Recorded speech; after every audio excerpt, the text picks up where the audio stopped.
Hello girls, हमने सूर्यकांत त्रिपाठी जी द्वारा रचित उत्साह और अट नहीं रही है कविता पढ़ी ली। आज हम उसका अभ्यास कार्य करेंगे। फर्स्ट प्रश्न है, कभी बादल से फुहार रिमझिम या बरसने के स्थान पर गरजने के लिए कहता है क्यों? क्योंकि कवि ने काव्य में बादलों को किसका सूचक माना है? क्रांति का के रूप में प्रस्तुत किया है। समाज में कभी भी क्रांति बादलों की फुहार या रिमझिम बरसने अथवा कोमल या मृदु भावों से नहीं होती, बल्कि उसके लिए गरजना अर्थात एक विध्वंस की आवश्यकता होती है।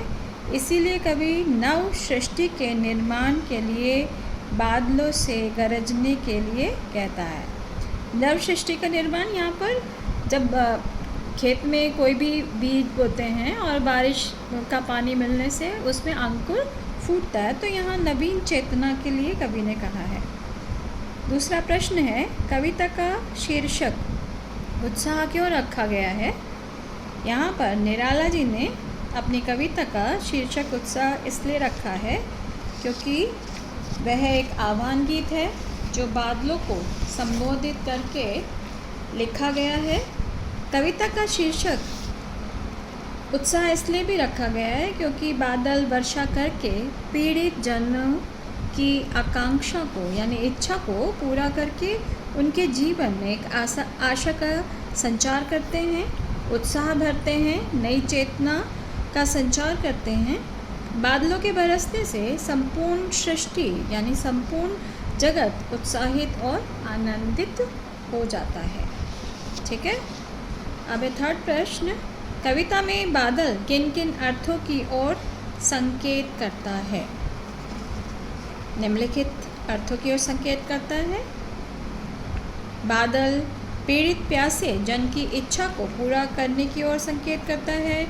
बादल मनुष्य जीवन में क्रांति लाने की ओर संकेत करता है। बादल मनुष्य में उत्साह के भाव का संचार करने का और नवीनता एवं परिवर्तन लाने की ओर संकेत करता है। अब इसमें जो नाद सौंदर्य है उसके आधार पर प्रश्न है, शब्दों का ऐसा प्रयोग जिससे कविता के किसी खास भाव या दृश्य में ध्वन्यात्मक कहते हैं एक तरह का नाद उत्पन्न होना, एक रिदम जैसे पैदा होती है, उसके लिए कहा है ना, उसे नाद सौंदर्य कहते हैं। उत्साह कविता में ऐसे कौन से शब्द हैं जिनमें नाद सौंदर्य मौजूद है? आप बताइए।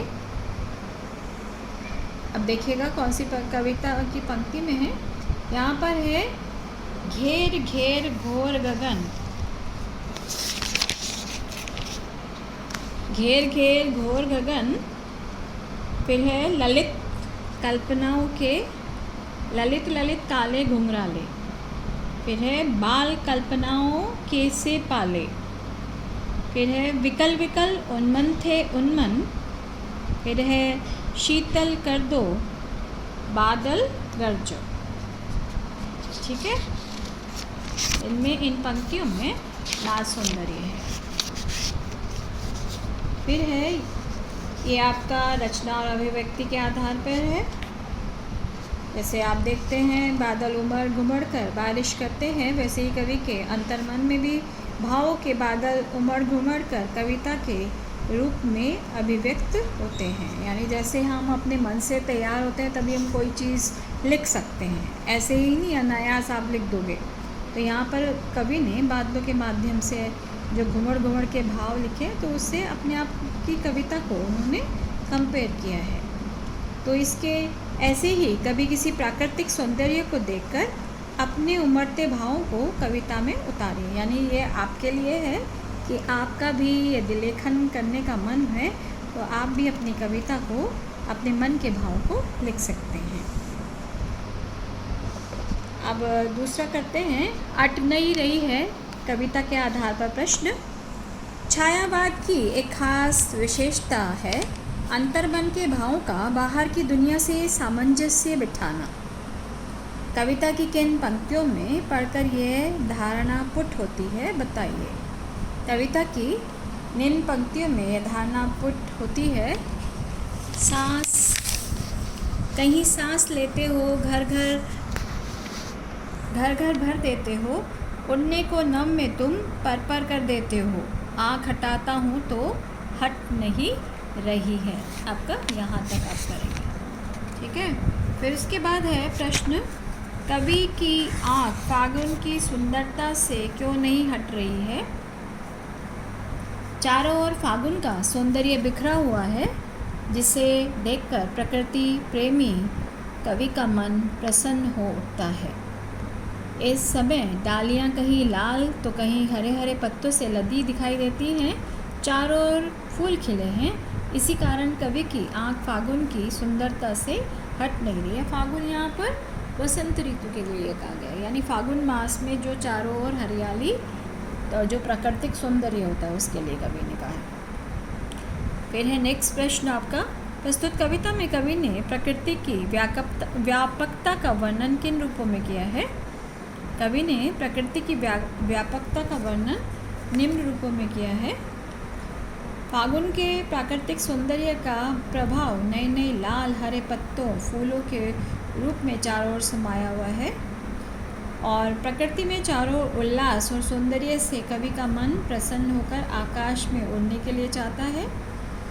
जो कवि हैं प्रकृति की व्यापकता को देखकर इतना प्रसन्न हो जाते हैं कि वे चाहकर भी उससे अपनी आंखें नहीं हटा पाते, यानी चारों ओर इतना सुंदर प्राकृतिक दृश्य है।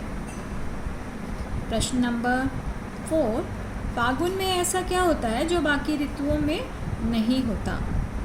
फागुन में मौसम बहुत सुहावना होता है, इस समय ना अधिक सर्दी होती है ना गर्मी।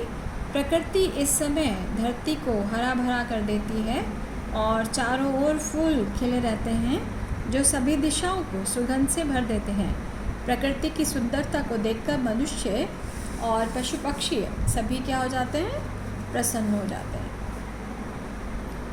क्वेश्चन नंबर 5, इन कविताओं के आधार पर निराला जी के काव्य सौंदर्य की विशेषता लिखें। यानी जो कवि हैं निराला जी, वो छायावादी युग के कवि हैं और उनकी कविताओं की क्या विशेषताएं हैं, इसके विषय में आपको बताना है। निराला जी ने अपनी कविताओं में शिल्प संबंधी नए नए प्रयोग किए हैं। उनकी कविताओं में जहाँ एक और श्रृंगार रस है, वहीं दूसरी ओर ओज का स्वर भी है। संगीतात्मकता उनके काव्य की प्रमुख विशेषता है। उन्होंने तत्सम शब्दावली युक्त संस्कृत निष्ठ खड़ी बोली का प्रयोग किया है। उनके काव्य में अनुप्रास अलंकार है, उपमा अलंकार है और मानवीकरण अलंकार है, क्योंकि उन्होंने प्रकृति को एक मानवेतर के रूप में प्रस्तुत किया है। तो कवि प्रयोग से कविता क्या हो जाती है और अत्यधिक सौंदर्य बढ़ जाता है। होली के आसपास प्रकृति में जो परिवर्तन दिखाई देता है उन्हें आप लिखिए। यानी ये आपके लिए है जो बसंत ऋतु में जो, क्योंकि होली कब आती है, बसंत ऋतु में आती है, तो उसके आसपास जो हमारी ऋतु में परिवर्तन होता है उसको आप लिखेंगे, ठीक है। इसमें आपको जो प्रश्न करने हैं, चलिए मैं मार्क करके आपको भेज दूंगी उसकी पिक्चर कि कौन कौन से आपको प्रश्न करते हैं। आज हम यहीं पर विराम लेते हैं। धन्यवाद।